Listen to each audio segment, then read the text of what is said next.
It's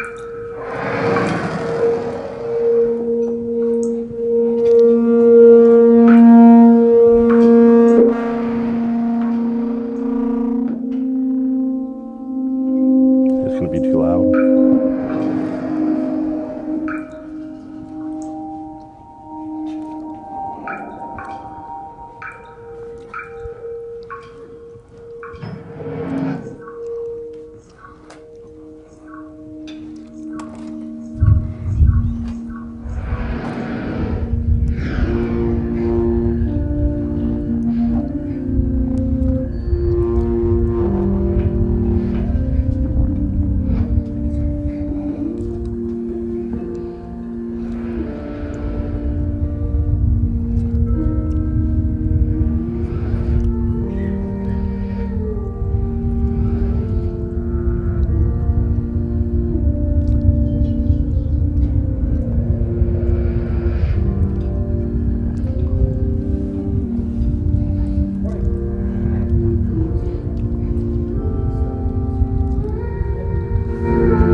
It's absolutely imperative to remember that every one of these victims has a story, and every one of them was someone's little princess at some point in their life. And no woman, no girl ever aspires to be a commercial sex worker. They got to that situation, unfortunately, through probably having to make a series of bad choices, but the choices at the time were the best that they could make. So let's talk about human trafficking as a whole. Estimation of 27 million victims worldwide. I don't even see how you can accurately come up with a worldwide number when it's hard enough to come up with US numbers and even numbers in Montana. Another report that came out last year puts that at 40.2 million, but either way, there's lots of victims of human trafficking. About 900,000 victims are trafficked internationally, but this number right here should catch your attention. 18 to 20,000 foreign nationals are brought into the United States each year to be exploited through human trafficking, year in and year out. Now that lower number, that 100,000 children, I've seen that number as high as 200,000, but somewhere between 100 and 200,000 US children are exploited through sex trafficking and child pornography each year. Who in our community and across the country do you think make up a large percentage of those 100,000 kids? Kids that are poor, kids that are minorities. That could contribute. It's a situation that kids are in often that law enforcement doesn't take very seriously, but it happens every day. Very good, runaways. So we're really missing the boat when law enforcement doesn't take a little more time, show a little compassion and empathy to talk to these kids and see why they're running. Sometimes there's no valid reason, but if we were to take more time in talking to these runaways instead of just citing them and giving them another ticket, we would find more victims of familial sexual assault and victims of sex trafficking. A study that was done puts about 40% of minor victims of sex trafficking having already been in the system. So they've talked to police, they've talked to social workers, they're in the system, and they are falling under our radar. Human trafficking ranks second as the second leading criminal enterprise on earth today. Number 1 is drugs, number 3 are weapons, and humans are number 2. Does anyone know what's unique about human trafficking? Well, it certainly contributes to it being the second leading criminal enterprise on earth. What's unique to human trafficking? Commodities. Very good. It's a commodity, but more importantly, it's reusable.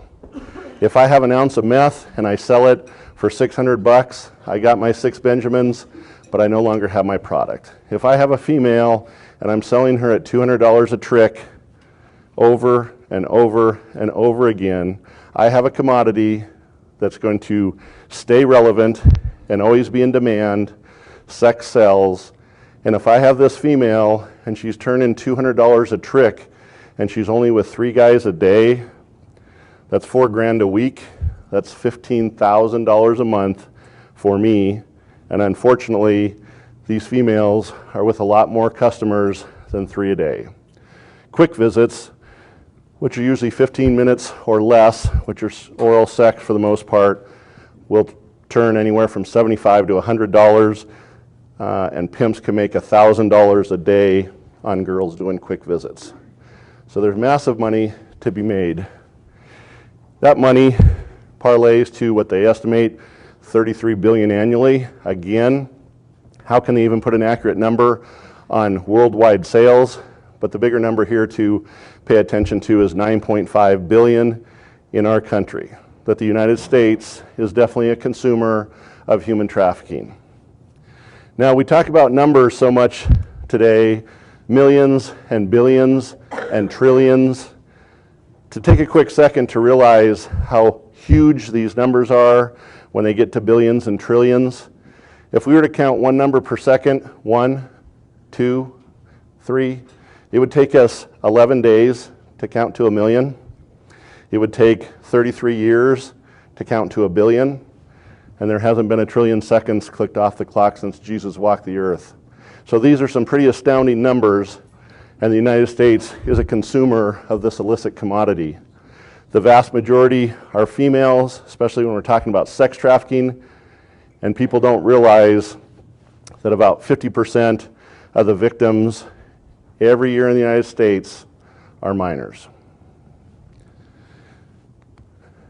One of the fastest growing criminal enterprises on earth, simply by the fact that it is a reusable resource on a commodity that will never go out of demand, and you have a low risk of detection by law enforcement. This is going on right now, today, at this time in Missoula. If we don't run out of time, I'll show you some things that will surprise you at the very end here. This last point is something that we seem to believe that we corrected or resolved 160 years ago in this country, when in fact, due to human trafficking, they say there are more victims of slavery on earth today than any other time in human history. So, human trafficking is broke down into 2 sections: forced labor and sex trafficking. So we're going to focus on sex trafficking because we don't have much time. But compelling or coercing another person's labor or services. Coercion can be physical or psychological, actual or subtle, overt, and movement does not have to happen across state lines. Smuggling, I should say. So we'll break this down. You can see with sex trafficking under federal code, someone who acts knowingly to recruit, entice, harbor, transport, provide, obtain, or maintain a person, and they benefit from that personally. Usually that benefit is financial through money, but what else do you think is commonly traded for girls? Drugs. Yep, sometimes guns. The bottom part here is what's very nice about federal law. With a minor victim, I do not have to prove force, fraud, or coercion occurred like I do with an adult. And then secondly, I don't have to prove definitively that the suspect knew that the victim was a minor. I don't have to prove that they knew their age, only have to show that they had an adequate opportunity or a reasonable opportunity to view this person. So, to break this down into a easily perceived picture, you can take any element in each box and add it to the two other boxes, and any one of those options are going to give you a situation of trafficking. So if someone is recruited through fraud and it turns into commercial sex, that happens very frequently. I can tell you, if you have a teenage or middle school kid, especially a daughter, you should not give her the privacy of the internet in her bedroom at night. I should say, you should not give her access to the internet in the privacy of her bedroom at night, unless you completely know every website, every social media platform, and everyone she's talking to. It is a recipe for disaster. I've had 2 cases in which girls from Missoula were persuaded to get on a plane and leave Missoula without their parents' knowledge, simply because a pimp was able to contact them and persuade them to leave. And this happens all the time when they're told a story, how great it's going to be when you get where you're going, and that's not the way it's going to happen, and that's not the way it turns out. We talk about trafficking and smuggling, and let's talk about them for a minute so we understand what the difference is. Trafficking, obviously, is a crime against a person. It always involves a person. So does smuggling, but smuggling requires the breach of a border, where trafficking can be within one country or from one country to another. Smuggling always involves international travel. In trafficking, the trafficker is going to maintain control over the person for as long as they can, because that person is a what? A commodity, right? So they're going to maintain control over them to continue to make money as long as they possibly can. Where smuggling tends to end, or should end, or they believe will end, when they get from point A to point B.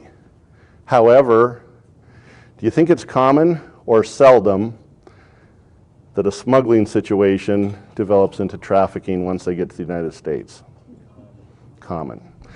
Because you have this foreign national who is paid $3,000, $4,000, $5,000, $6,000 to get here, and now they get here, and this person tells them, you know what?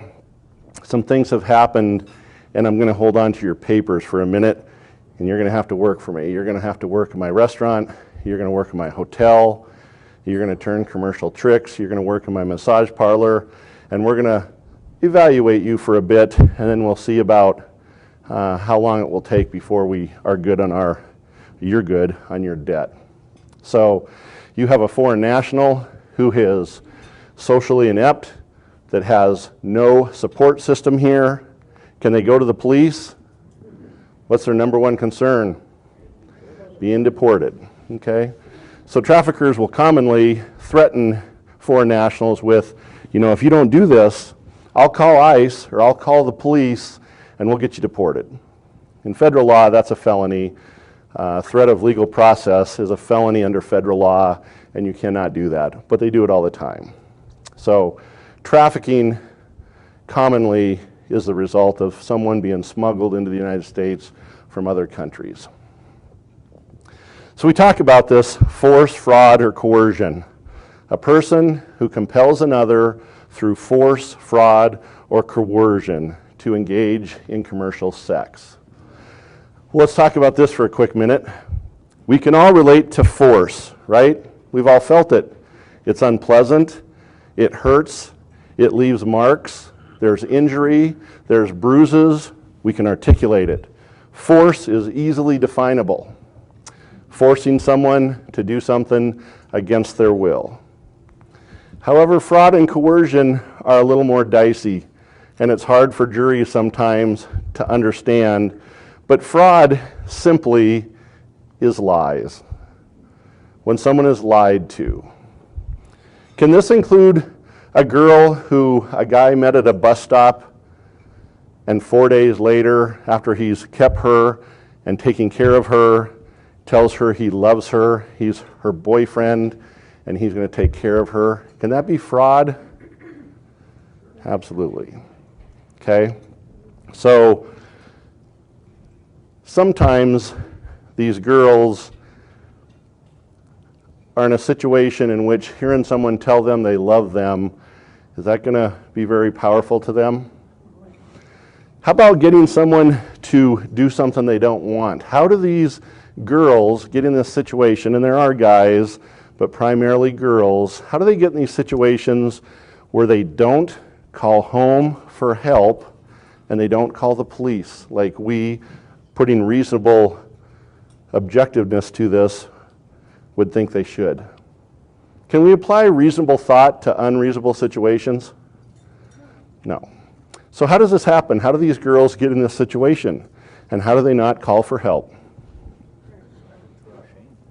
Shame. Once you get a human to engage in shameful behavior, you theoretically have cut off their connection to who? Their family. Once a kid hits the streets, and they realize very quickly that they are not able to provide their basic necessities of food, clothing, and shelter, do you think they're at particular risk for exploitation? So along with shame, we're going to throw in a very powerful piece, and it is isolation. So now this female is in another city, and it doesn't have to be from Missoula to California. It can be from Missoula to Bozeman. It can be to Spokane. It cannot be that far, but that isolation is prevalent when that person knows no one, and they're totally dependent on who then? The trafficker. I remember a situation, there's so many of these cases I've worked in which a victim says something so powerful and you think, wow, I can't wait to put that in a report because that is just so powerful of a statement and so genuine. And this one girl who had talked of getting into the situation, being in a city where she knew no one, as a runaway, walking down the street, and it's raining, and she's cold, and she's wet, and she has nowhere to go, when a car pulls up, and dude says, "Hey, baby girl, kind of cold out there. You want to get in? Get out of the rain?" Do you think she knows she shouldn't get in a car with a stranger? Does she have any options? So I talked about that at the beginning. That's a great example of these girls are in these situations because unfortunately they've had to make shitty choices, or a variety of shitty choices, but those choices were not as bad as the alternative. And once they start going down this road, they can't get out, and once they're involved in shame, that locks them in, and once they are isolated, they are trapped. So coercion are just threats. Something I'm going to tell you, or I'm going to hurt you, or I'm going to do something to you that is going to be a consequence. You're going to make $500 tonight, or you're not coming back to the room. You're going to make $1,000 tonight, or you're not eating. So this will happen, and if it doesn't, this will happen. I will contact your family and shame you if you don't do what I'm telling you to do. So force, fraud, and coercion happen all the time in these situations. 3 in 4 adult prostitutes got into the game as a juvenile. That's pretty telling to tell about sexual abuse in the United States and familial sexual abuse, because if that many of them got into it as minors, do kids come up with commercial sex on their own? No. Do kids come up with sex on their own? No. So someone has taught them, someone has exploited them, and I will submit to you, if you are dealing with a juvenile victim of trafficking or even come across a juvenile prostitute, we need to treat her as a victim, not as a suspect. We need to look at the big picture to see how she got in this situation and who is trafficking her. 1 in 3 minors living on the streets will be approached by someone who tries to exploit them very quickly.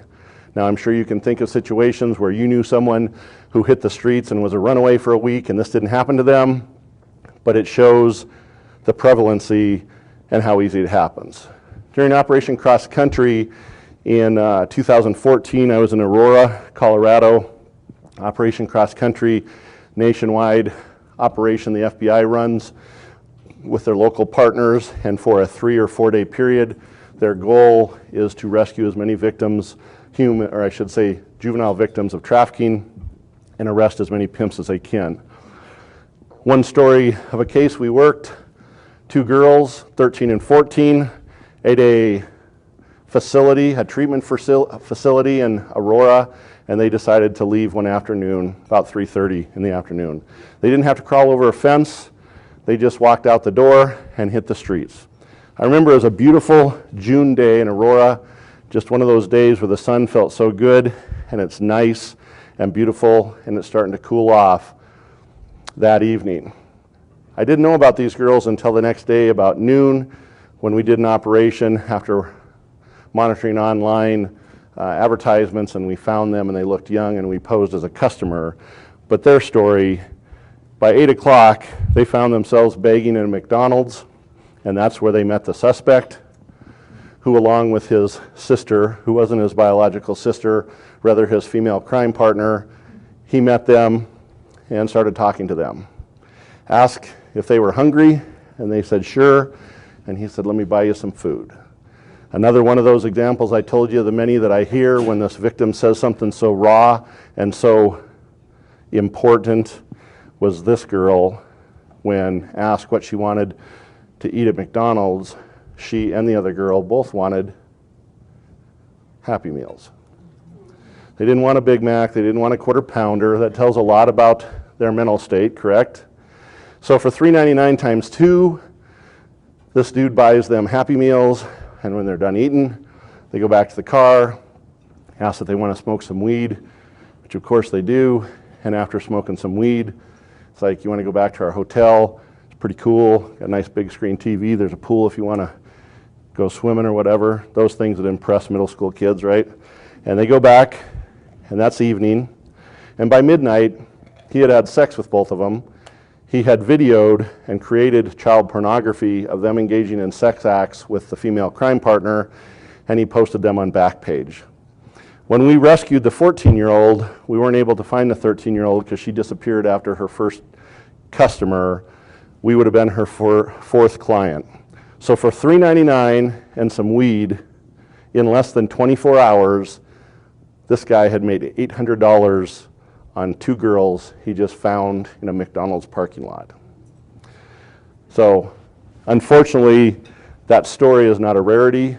It happens all the time, and kids are very susceptible for exploitation once they hit the streets. You know, you talk a lot about the victims, you talk about the people that are getting the victims, but I never hear anything about the men that are the purchasers of this. And that to me is the biggest part of the equation that never gets talked about. Who are, I mean, that video, we see the girl, but we don't see the man's face. We see him take off the wedding ring, I suppose. But who are these people that are fueling this industry? Yeah, we'll talk about that. But you most definitely, we do have to create a deterrence for the people that are purchasing commercial sex, because until the threat of punishment outweighs the desire to do a behavior, people do not comply. It applies to your kids at home with your rules, and it applies to society. It takes 3 convictions of solicitation of prostitution in Montana to make it a felony, and hardly anyone gets caught the first time, let alone a second time. So yes, we have to create that demand, or we have to reduce the demand by increasing the threat of punishment for those who choose to do this. I know that video said the average age was 11. I would say the average age is 14. So every 11-year-old you have a 17-year-old, average would be 14. But important here to note is these girls are commonly middle school age kids when they are exploited and involved in sex trafficking. Pimps can make lots of money, lots and lots of money, and that is exactly why they continue to do this. Anyone know Terrence Edwards? Anyone heard his name? Terrence Edwards is the first pimp I got in 2010, and he was trafficking his girlfriend on a motel on South Brooks, and he got convicted and he got a suspended sentence. And the next year, in 2011, he and his brother Leroy Edwards trafficked 2 girls from Missoula down to Texas, and they got arrested down there. Leroy got charged and convicted. Terrence did not get a second charge. He simply had his first charge revocated, and he went to prison. So he was in prison for about 5 years, and when he got out, within a week, he started running girls again. How many of you remember that article in the newspaper talking about the woman from Polson who was kidnapped? Yeah, so she met Terrence on a dating website, came to Missoula expecting one date, left her 9-year-old at home, and she never went home again until she was rescued in Billings weeks later. So he took her and he persuaded her through manipulation, no force, to stay with him, leave her kid. He trafficked her in Missoula. He took her to Salt Lake, put her on a track, came back to Missoula. Then he went to Moses Lake, Washington, picked up another girl from Missoula, brought her back, trafficked her. They went to Billings. He told them to get to work. He would be back shortly, and he went somewhere. The girl from Polson called the police, and the Billings police and the FBI got involved, and they helped her, and they're waiting for Terrence to come back. And Terrence comes back hours and hours later, and they arrest him in the parking lot.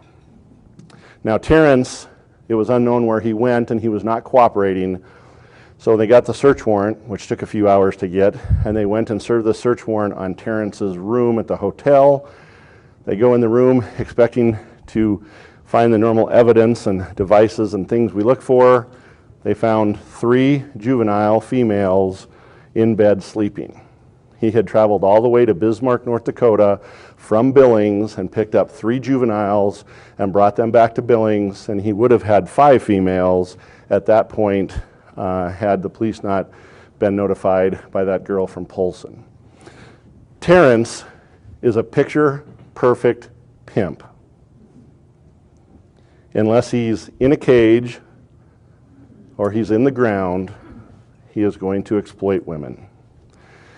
In federal court, Terrence was charged and convicted with 10 counts, and he was convicted on all 10 counts, and he got a 360-month sentence earlier this year. So hopefully he will be out of the game for an extended period of time that will save untold victims that he does not come in contact with. Not all prostitutes are victims of sex trafficking. However, if a pimp is involved, she most likely, most definitely is a victim of trafficking. And as I said a minute ago, juvenile victims of prostitution are almost always victims of trafficking because kids do not come up with this idea on their own. So let's talk about some indicators so we can take something away for you as community members. Sex traffickers are going to target vulnerable people. And as she pointed out, poverty, minorities, there's lots of things that come into play. People with mental health issues, people with substance abuse issues, homelessness, poverty, they all apply. Pimps are master manipulators, and they're very good at what they do. And trafficking is found at a variety of venues within our communities, and many of which people don't realize. We don't have brothels in Montana, and we don't have tracks where you see prostitutes in a certain area standing on the side of the street. And I think that very much contributes to why people don't realize that this is occurring here. But massage parlors, strip clubs, modeling agencies, bars, hotels, and this one that people never realize, truck stops. So if you have a truck stop of any size, there is prostitution occurring there, and where there's money, pimps will take their girls. There was an incident out at the Y in which someone called to report 2 girls who appeared to be 12 or 13 that were walking from truck to truck. Patrol officers were not able to find them, but obviously there's no good reason for juvenile females to be around truck stops, local hotels without their family, or around strip clubs or massage parlors. Trafficking usually exists at a much greater frequency than most people realize in our community. Oftentimes it exists at a greater frequency than law enforcement realizes. Do you think law enforcement has an accurate understanding of what's going on in their jurisdiction all the time? Do you think sheriffs or chiefs who might believe there's an issue of trafficking are willing to admit to it? It's not positive, right? And do you think other government entities, chambers of commerce, county commission, city councilors, a variety, they always try to not show the dark side of the community. They only want to show the positives, right? And so drugs and gangs and drugs, I guess I already said that, and sex trafficking are things that are often swept under the carpet. So let's look at some of these. Does a person appear disconnected from their family? Now with indicators, if you see 1 or 2, maybe you're onto something, maybe you're not, but they're only indicators. So you want to look for a cluster. If you're seeing someone in a sex trafficking situation, you're going to see several of these, up to half a dozen. Okay, it's very relevant and very obvious. So they stopped attending school. It's important for SROs to talk to these kids to find out what's going on, why they're skipping. Change of behavior. We know that when kids exhibit a change of behavior, it usually is indicative of some change in their life, and oftentimes a negative one. Engaged in commercial sex. Obviously, minors engaged in commercial sex are a huge red flag, and somebody is most definitely exploiting them. Disoriented or confused, showing signs of physical abuse.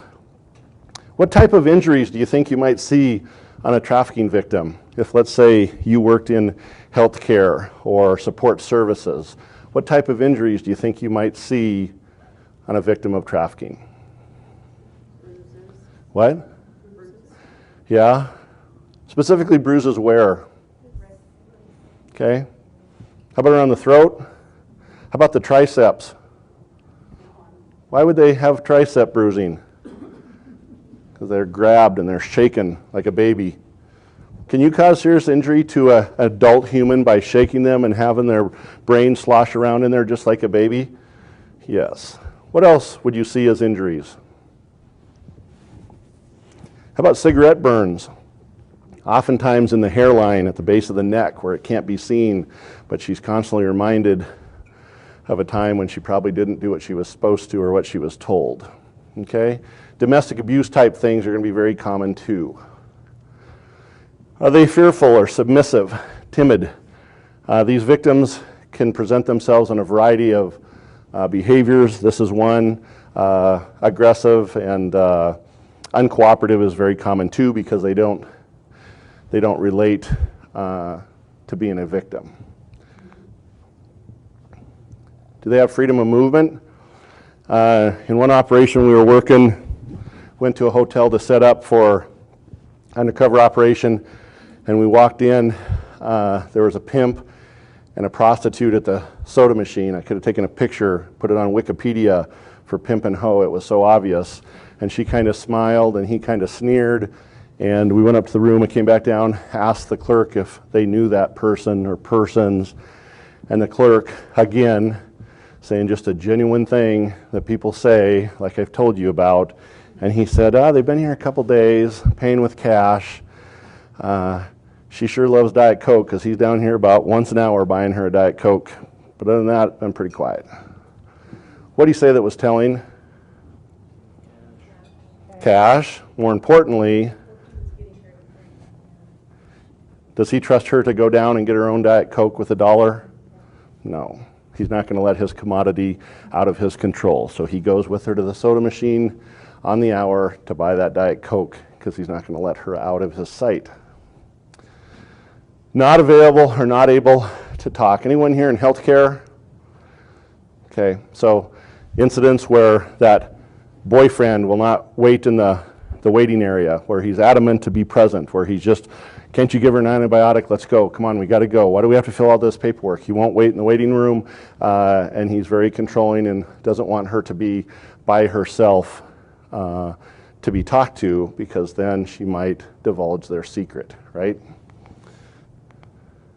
Did I get that last one? A minor with unrelated or non-age appropriate people, especially males, but it can be females, traveling. Denied food, sleep, or medical care. Commonly, we'll see circles and bags under their eyes. Why? Because they're not getting good sleep cycles, because they're working at night. Oftentimes, they're on heroin and methamphetamine. Company of someone who she defers to speak for her because she can't speak for herself. That person seems to be in control. They also seem to be sticking to a story. They've been coached on what to say, and they're sticking to a story. Person living in unsuitable conditions. We think about this in a third world country because most people picture modern day slavery as a girl who's partially dressed or naked in a dirty, nasty situation and chained to something. That's what our brain likes to think of modern day slavery. When in actuality, the chains are not bound on the wrist. The chains of modern day slavery are where? On your mind. Very important. So I had a case where a girl taken from Spokane to the Great Falls area, taken to an abandoned trailer where she was forced to engage in commercial sex for a few days until she ran. And she told me of this trailer where there was a mattress in the kitchen, there was a mattress in the bedroom, and there was a mattress in the back bedroom. And this is where she was forced to engage in commercial sex. We could not find this trailer on Google Map. It was in the summertime, so it was abandoned, didn't have water, didn't have heat, but it was summertime, and I could never find this trailer.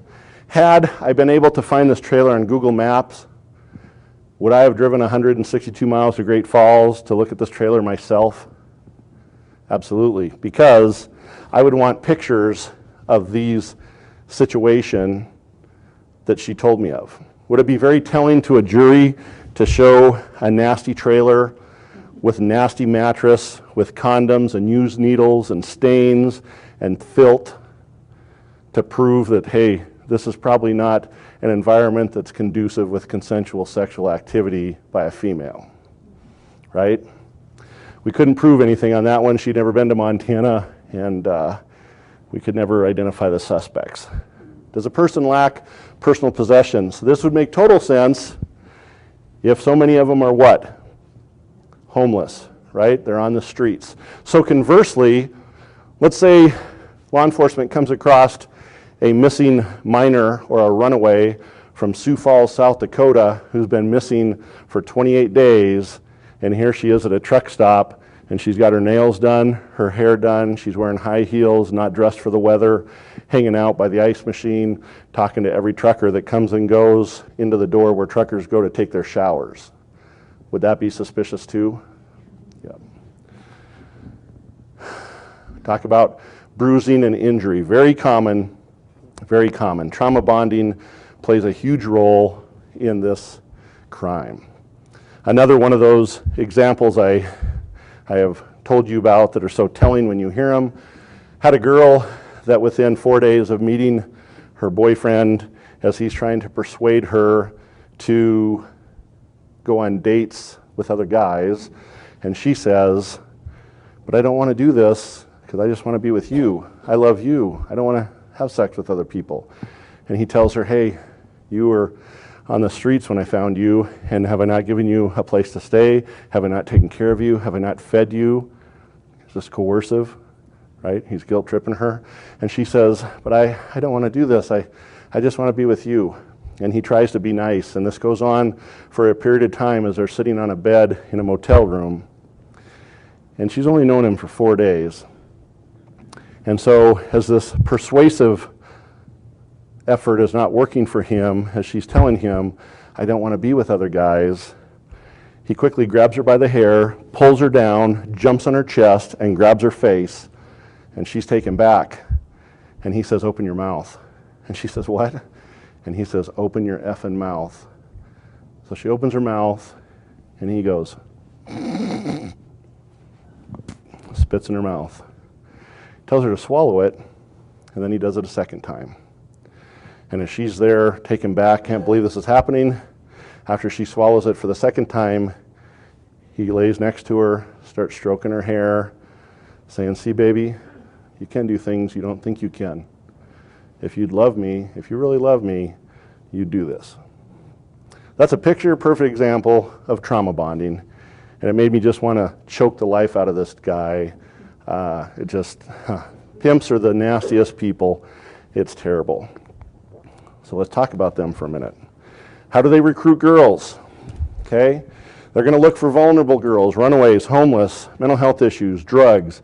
Do you think girls are commonly traded for drugs every single day in Missoula? Yes. A boyfriend and his girl who are heroin users in Missoula, and he says, hey, can you just go in the casino and maybe give someone oral sex for 40 or 50 bucks so we can get high tonight? And she says, yeah, I'll do that so we can get high. Is that sex trafficking? Absolutely. Even if she agrees to it? Yes. Okay. Compelling someone through force, fraud, or coercion to engage in commercial sex, and that person benefits from it, right?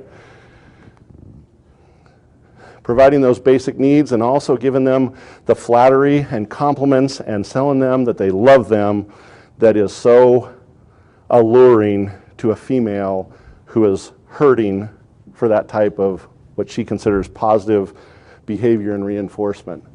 In her head constantly, pimps are in the head very quickly, they're master manipulators.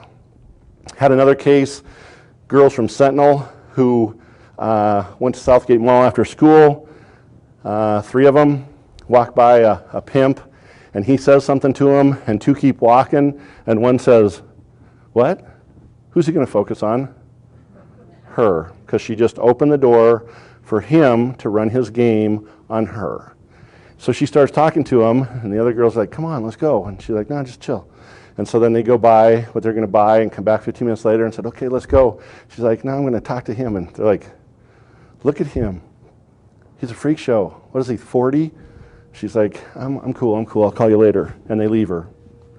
And this girl, who was from a good home, who was seemingly a normal girl, by that night, he had had sex with her in an apartment over by Cabela's, and he posted her on Backpage the very next day, and detectives from our department responding to a NEDMEC tip of a minor or young-looking female posted on an ad in our city, rescued her the next day. But that's as fast as it happens, right here in Southgate Mall, right here in Missoula, Montana.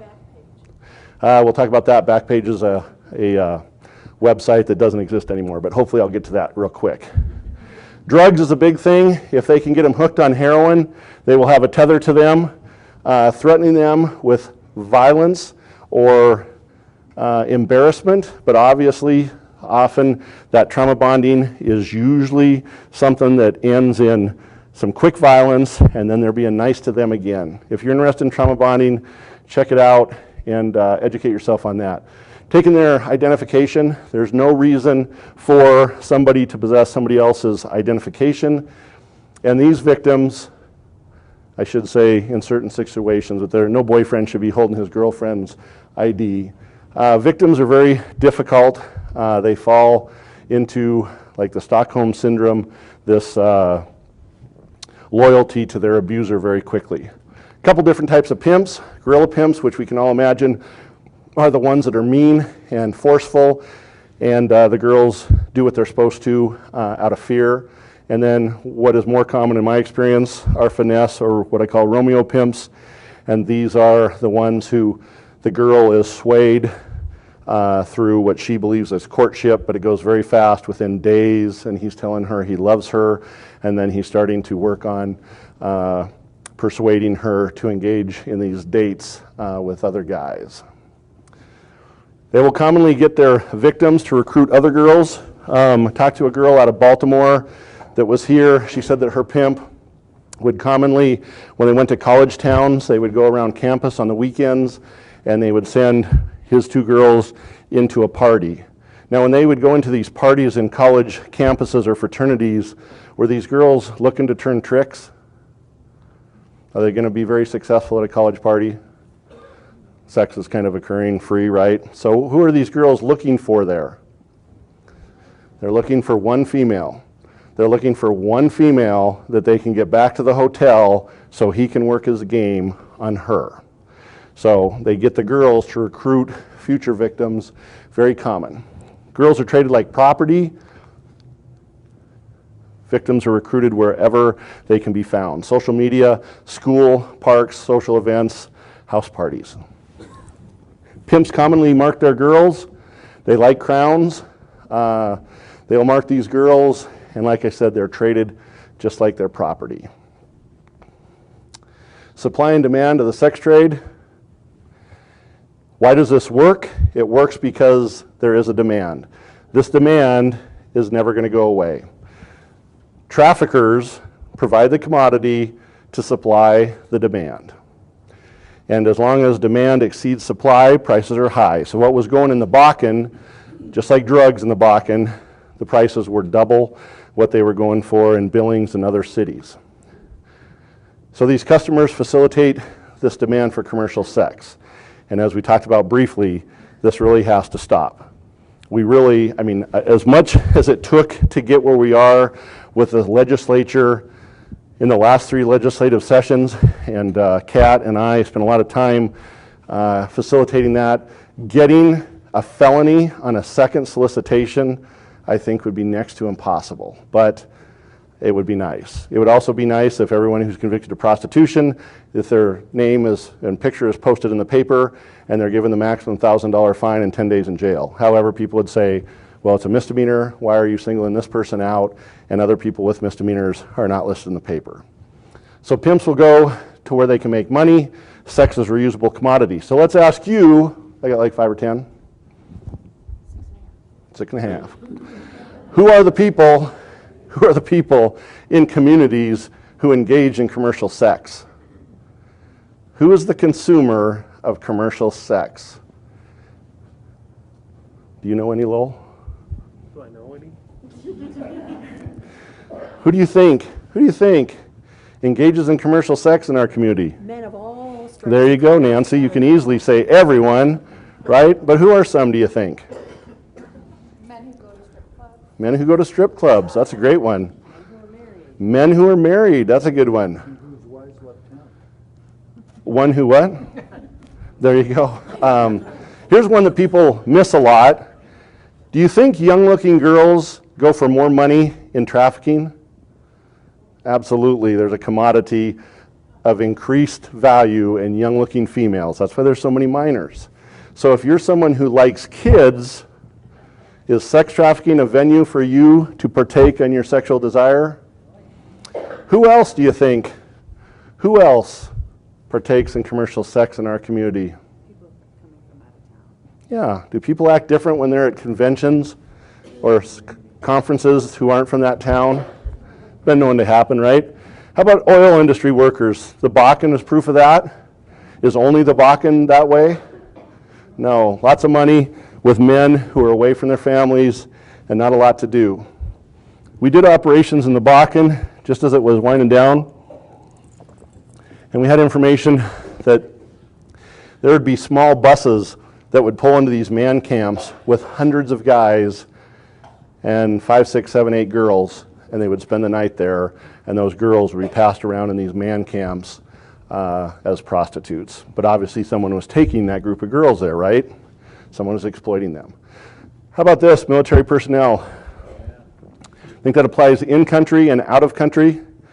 I remember my friends telling me this and that when they were in the Marines or the Army, or what girls would do in the Philippines. And it's like, they could do that? And now it just makes me sick. It makes me sick because of the almighty dollar. We think we have the right to exploit a person and treat them as an object. I've paid you, now shut the F up and do what I want you to do. Totally dehumanizing a person. Truck drivers, this apply? Yes. Truckers Against Trafficking is a great organization. They do a lot of good stuff. Conventioneers, you said that. Sporting event fans. Migrant laborers. Yakima Valley is a great example. Hundreds of migrant laborers brought into Wapato, Yakima and Toppenish, those areas where they bring Hispanic females in to cater to those or that population, sexual tourists. It is a felony federally. Usually you know that jurisdiction comes into play where the crime happens is where a person is prosecuted, but it is a federal crime for a U.S. citizen to travel to another country to engage in sex with a child. So even though it happens in Thailand or wherever, they come back here, they can be charged. There was a guy, the FBI a few years ago, took down an organization on the dark web. This happens all the time. And then they continued to fill orders presenting themselves as the proprietor of this dark website that was selling humans. A guy from Montana was one of dozens who was arrested when he showed up to buy a human. Search warrant of his house, the basement, he had a dungeon, a sex dungeon, in which he was going to submit this girl that he was going to buy, that he fully intended to buy on the dark web, and he was going to subject her to the depravity of his sexual wishes. Do you think you have somebody in a sex dungeon in your basement for a period of time and then you let them go? No, you kill them and you buy another one. Now we've all seen that show Taken with Liam Neeson and all the big money that girls go for by those Russians, I think they were. Nasty Russians. What do you think girls on this website, what do you think a person could buy a human for on this dark website of the example I just gave you? $2,500. For $2,500, they were selling foreign nationals, and people were buying these girls and subjected them to the atrocity of their nastiness. You know, that's just terrible. Can we tax them? Is that what you said? That's not much tax on $2,500, right? Isn't that just terrible, though, again, that they can do that and that there's people exploiting people to that extent? Okay, I'm going to spend the last 5 minutes on surprising you a little bit. Here's the Polaris Project. If you're interested in this stuff, you can go to the Polaris website. They're very helpful towards law enforcement. But you can see Missoula and Montana in this map from 2017. These are not law enforcement cases. These are Polaris cases. And if you could see the interstate freeway system more definitively, you'd see that these cities are almost all on the interstate freeway system. In Montana, the only exception is Kalispell. So any city with about 25, 30,000 people, 50,000 most definitely, that can support a demand for commercial sex is going to have trafficking. Okay, people want numbers all the time. Those are the numbers into the National Human Trafficking Hotline. You can see the United States numbers in the last several years. Montana numbers are after the hyphen. Those are just contacts. Those aren't law enforcement cases. Those are calls to Polaris. So you can contact them on phone. They're not obligated to report to law enforcement, which is an issue that I have with Polaris, but primarily we want to save victims. We want to help them. That's the number one goal. Polaris does that phenomenally. Number two is arresting people and holding them accountable so they don't victimize others. So there's my numbers. That's how many cases I myself have worked, both FBI and police department cases since 2015. So I probably worked around 60 exploitation, prostitution, promotion prostitution, and trafficking cases. There's only a few of those are prostitution. The majority are promotion of prostitution and sex trafficking, but that usually surprises people that I myself have worked that many cases since 15. So here's what I'm going to surprise you. I have 5 minutes. How many do I have? less. Okay, well, let's go for 5. So, Women and sex trafficking very much, most commonly, occurs online. And a pimp, through the anonymity of the internet, can run this game. So if I'm a pimp in Spokane right now on a Monday, I can post ads in Missoula, Bozeman, Butte, Billings, and I'll post a girl. And maybe I'll say I'll be in Missoula tonight and tomorrow, be in Butte on Wednesday, be in Bozeman Thursday, Friday, be in Billings the weekend. I start getting ads from Missoula, and I start heading to Missoula to fill these ads. Maybe when we're done in Missoula, I don't get any responses from Butte. Is there any reason to go waste our time in Butte? No, because I have 4 ads in Bozeman. Let's head to Bozeman. So the FBI has a toolkit in which we can run ads that are related to sex trafficking websites.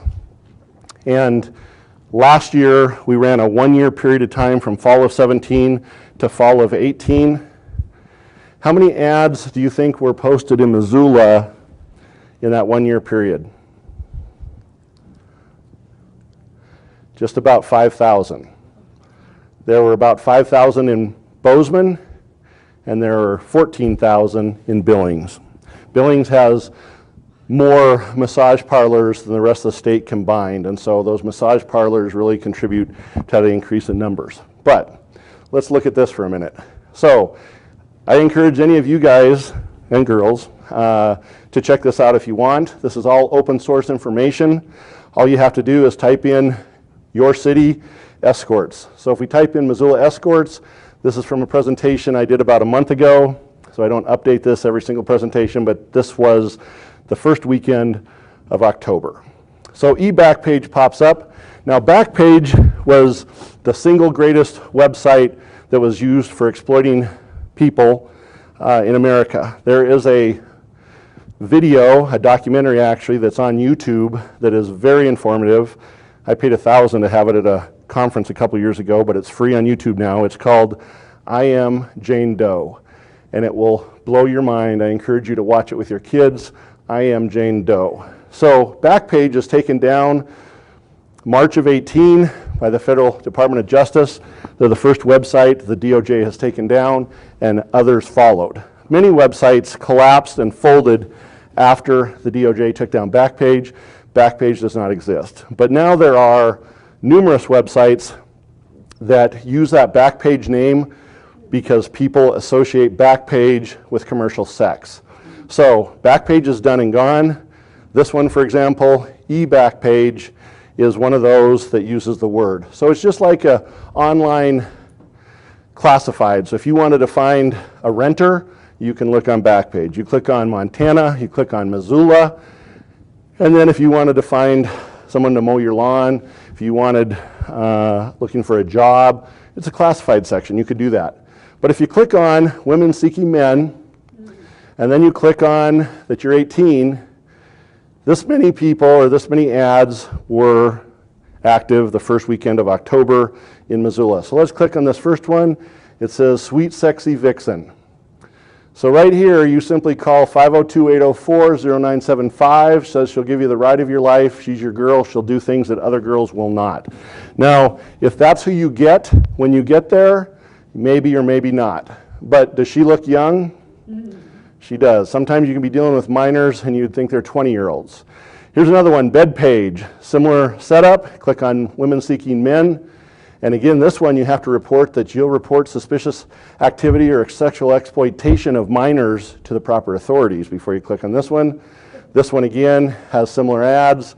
This top girl, all you have to do is call that number for Chloe, and she'll take you to Cloud 9. Now again, does Chloe look young? Yep, Chloe does. So Backpage Lee, just add LY on it. Click on Missoula. There were 12 ads. Let's take this girl on the bottom.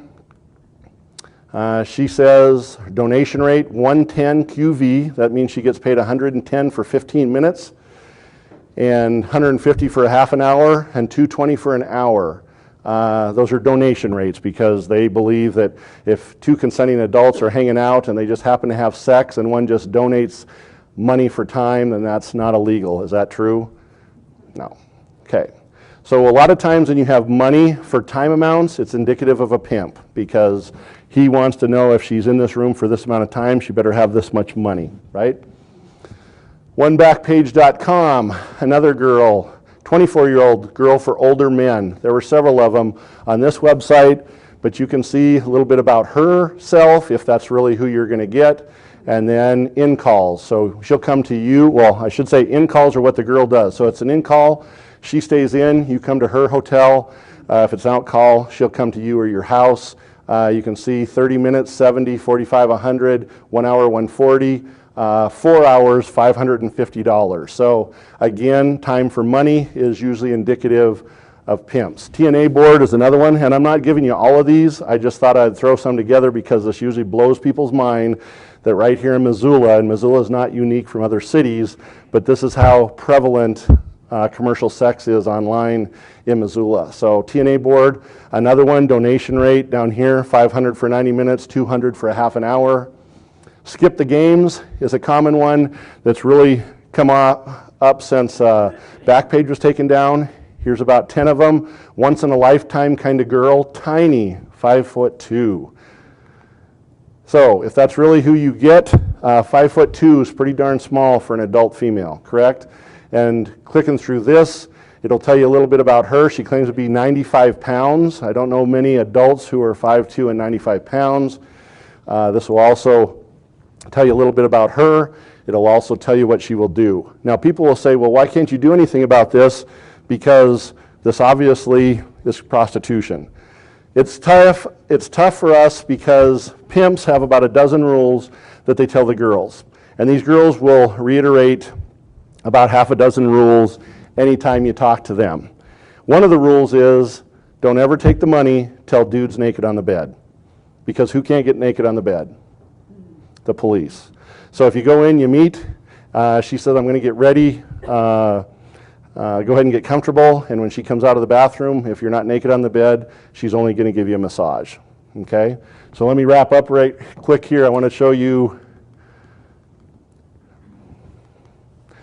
there's an abundance of these advertisements, and like I said, you can look at them yourself by typing in Missoula escorts. It's not, this is all open source information, so nobody's going to be watching your IP address. This is open source information, but it's amazing that's going on in Missoula. So I appreciate your time. I'm right there at 1 hour. Okay.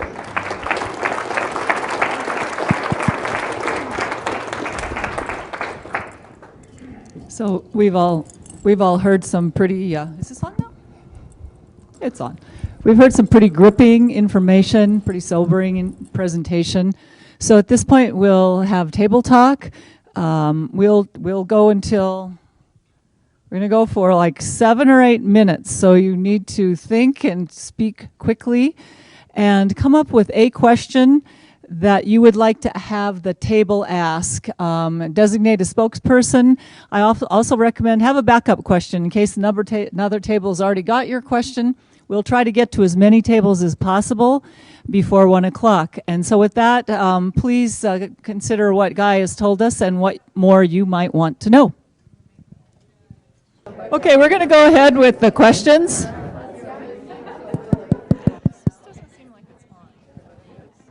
So we're going to start with questions. We have a couple of board members with microphones. So I would ask you to keep your question short. Not a double-headed question, 1 question per table, and we'll try to get through as many as we can. And so I would also ask members of the media to withhold asking questions till after the presentation is over at 1.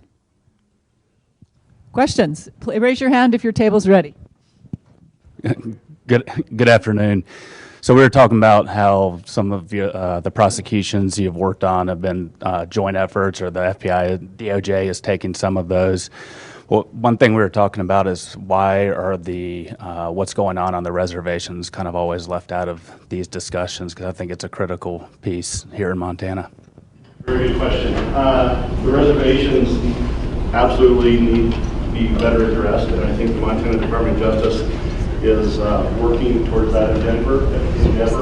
A along with the missing and murdered women aspect of things. So I have worked with tribal police on this reservation.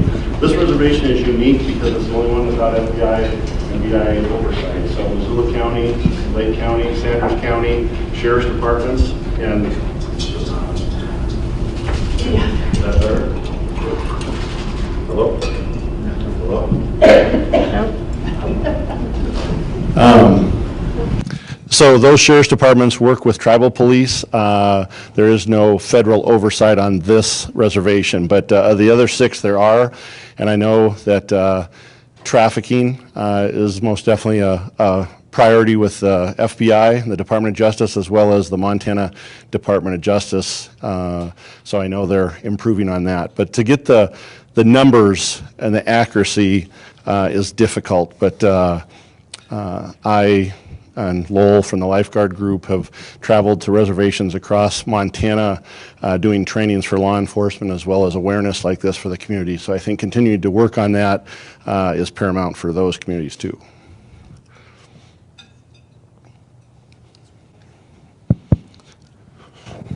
Hey, thanks for being here. Thanks. We're just curious about a general education piece for our school children. Are you able to enter into the high schools or middle schools? Do you want me to be politically correct or you want me to be real? Be real. Okay. Well, we had a program that I had the opportunity to come across 2 years ago that would have been a perfect learning tool that had a video and it had a curriculum. And we talked to Missoula County Public Schools at that time, and the chief and I met with them and told them that we thought this would be great information that they could be shared with 6th graders and then probably again for 8th graders. And it was talking about exploitation online as well as exploitation in person. After our meeting, I never really heard anything back from the school district. So we have a new superintendent, so I'm hopeful that maybe we have a different outlook, and we intend to approach them again. So the Missoula Human Trafficking Task Force wants to work with the schools and in our work in the community to get that message out there. Lowell and the lifeguard group does specific trainings for schools, and he travels not only around the state but around the country. And it's frustrating to him that right here in his hometown he doesn't have the response that other communities have. So he has a 55-minute presentation that's ideal. I saw it when he did it for Loyola last year, and it's to the point, and I think it's beneficial. So hopefully Missoula County Public Schools will come around with this new superintendent.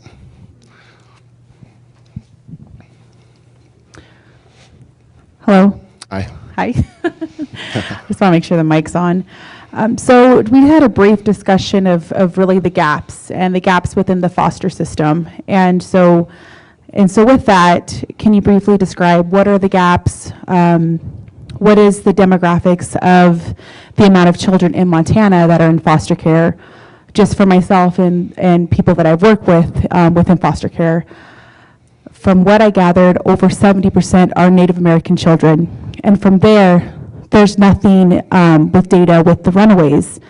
And that is a major gap. So what ways, for us as citizens that we could kind of be informed of how many are runaways, what demographics are being targeted for human trafficking in Montana, and what ways can we better educate and kind of bring awareness to Missoula? That's a long one. For the gaps, that's okay. For the gaps, I think awareness is the key. So just like those people that are working in the foster care business, as well as social workers or school counselors, if they are looking for the indicators to better identify victims and then to address those. Because, the older I get, it's so simple, but as humans, we know what we know, and we do not know what we do not know. So if you're looking at something and you don't know what you're seeing, or you don't know what you're looking at, you don't see it. So increasing the awareness to hopefully improve the response. And then, as I said, one of the statistics that I had seen that about 40% of juveniles who are trafficking victims are already in the system. So they're already going through, we're looking at them, but we're not seeing them. So closing that gap would be very beneficial, and I think continuing to educate and to bring the partner agencies into a more cohesive response. Obviously, Native Americans are targeted. Do I think they're targeted any more than anybody else? Probably not, because pimps and people that exploit women are looking for the vulnerable females. And if you're on a reservation, then obviously the majority of the population is going to be Native American. If you're in other areas where the population is the majority is Caucasian, which most of Montana is, then you're going to have Caucasian victims. So they're looking to exploit people, and poverty most definitely plays a role in the exploitation. Did that answer most of it? Yeah, I think how do we find ways of kind of understanding that gap for the foster system? You know, kind of how do we address that? How do we kind of intervene in some way as citizens? So I know I've done trainings for foster homes or foster parents, but obviously in some situations the foster family is the exploiting person is what you're talking about, right? So I guess making the foster care professionals better adept at identifying and finding these victims and responding. So is our foster care included in the Missoula just response? Is it just response? No, yeah. Yep. So Jenny oversees just response, correct? Which is very good. I think it's probably the best in Montana to have this umbrella of collaborative networks, and by having everyone together, it really improves the response for victims. So maybe the foster care thing would be a good thing to add. Hi. Hi. So our group was talking about how there often is like a lack of preventative work in our society with generally anything, but then also specifically with this. We're wondering if there's any kind of training out there for educators if they want to, or coaches to kind of see the warning signs and then what they can do from there.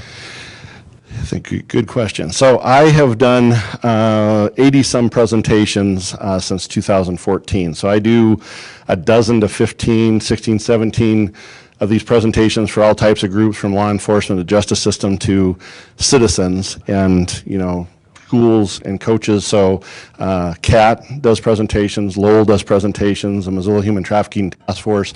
I think they're in our community, at least, there's lots of opportunities for presentations. In fact, the three of us do a lot of stuff outside of Missoula for other communities too. So I think just continually to do these presentations to bring awareness and let people know what is out there, hopefully educate them to respond appropriately, contact law enforcement or victim services. If there's anyone that's in a group that's interested in having the training, my contact information was up there, and I can point you. CAT kind of has a different social work type of victimology type approach than I do, more enforcement.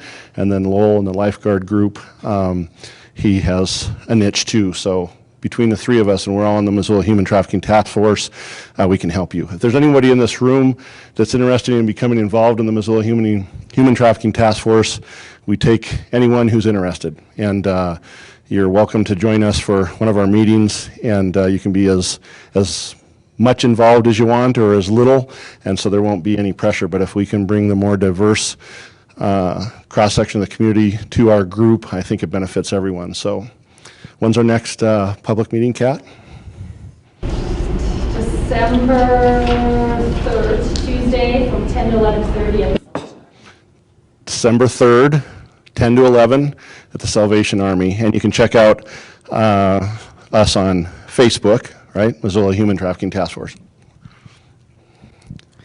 Thank you for coming to talk to us today.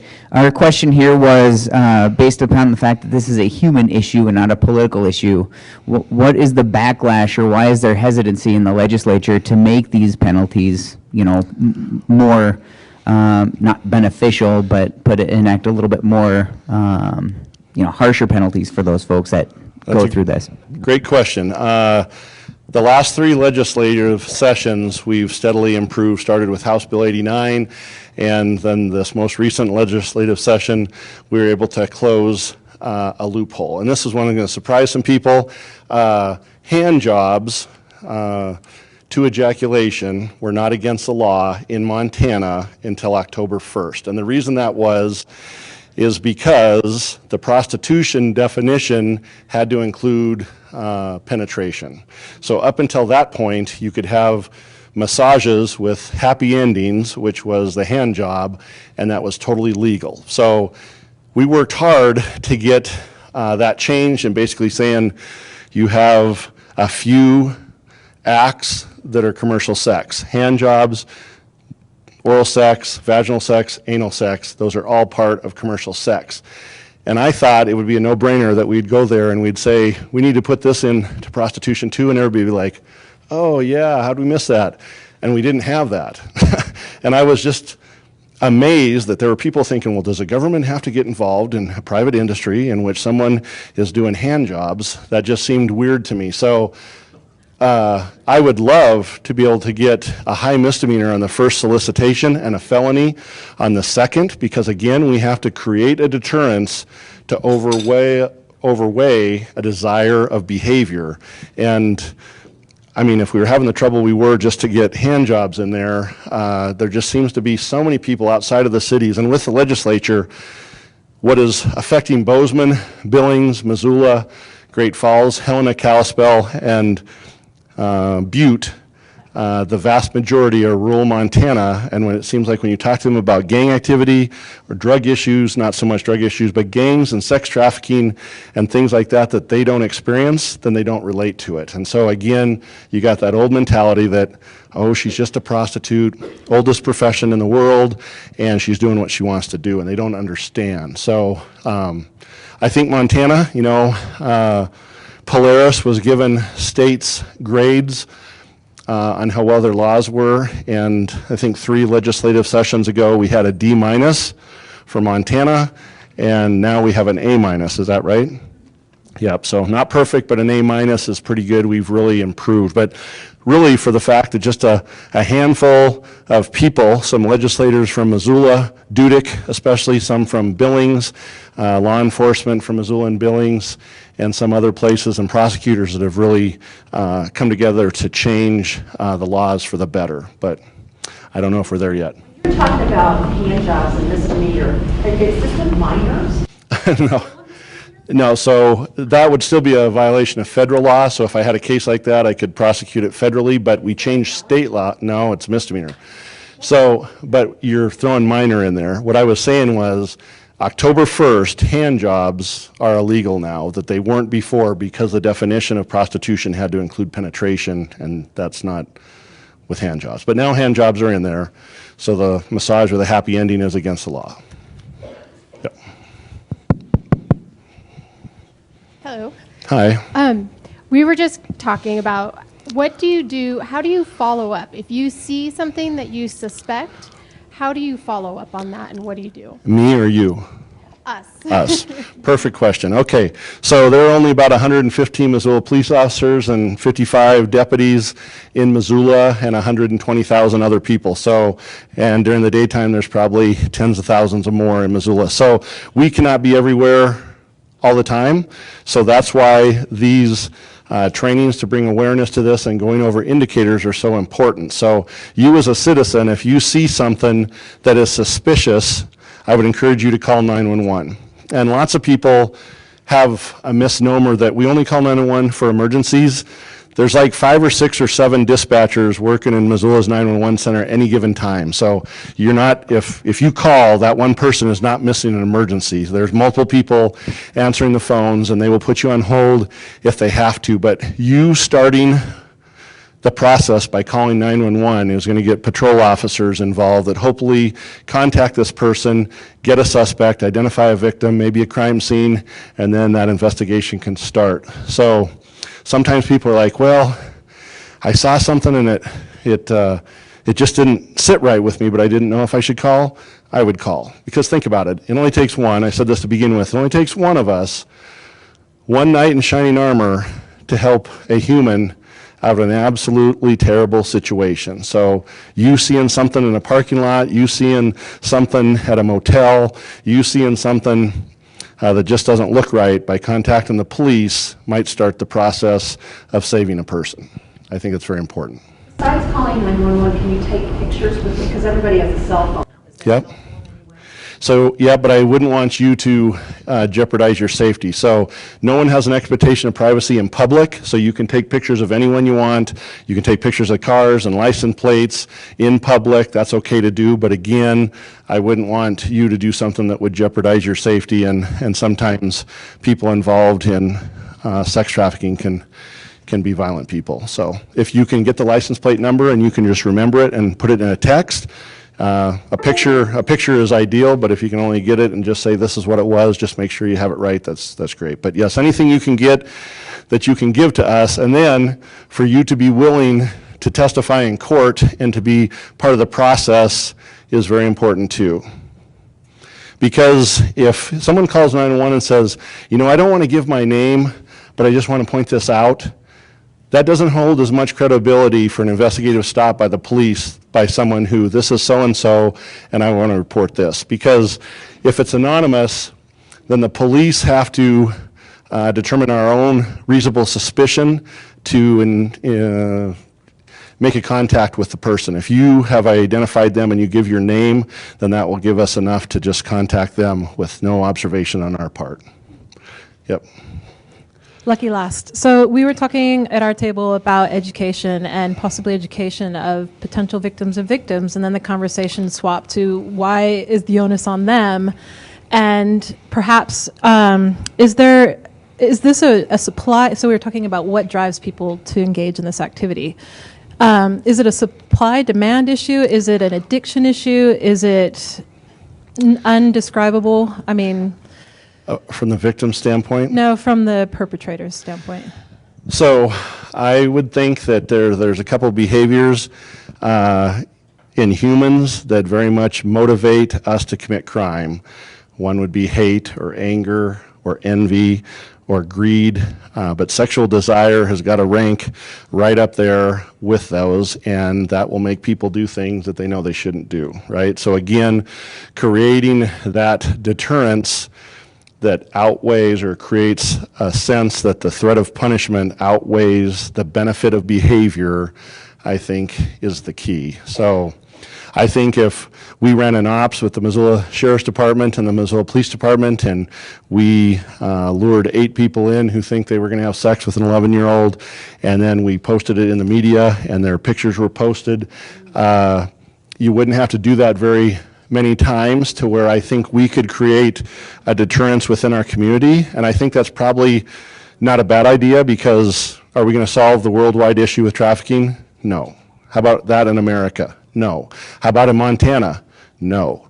But where our realm of influence is in the city of Missoula, and where we live and have this realm of influence, we could create a deterrence, but it would have to also be to work with the judges and get them on board so they know to give these people a maximum. I mean, if you got a $1,000 fine and went to jail for 10 days on a solicitation of prostitution, or it'd be a felony if they are showing up expecting to have sex with a minor. In fact, that is one of the great improvements in Montana law. If the victim is 12 or younger, when a law first came out, it was a minimum mandatory, and Montana doesn't have those, 100 years. Now, last legislative session, where they cut so many crimes in half because we had too many people in our prisons, they cut that one too. So right now, solicitation of sex with a 12-year-old or younger is a 50-year minimum mandatory. So that was a good improvement. So thank you so much for letting me be here. If there's any questions or anything I can help you with, you have my contact information. I know it was a hard subject to listen to, but it's important to bring awareness to this and present it on a real basis. So thank you very much. Let's thank Guy again.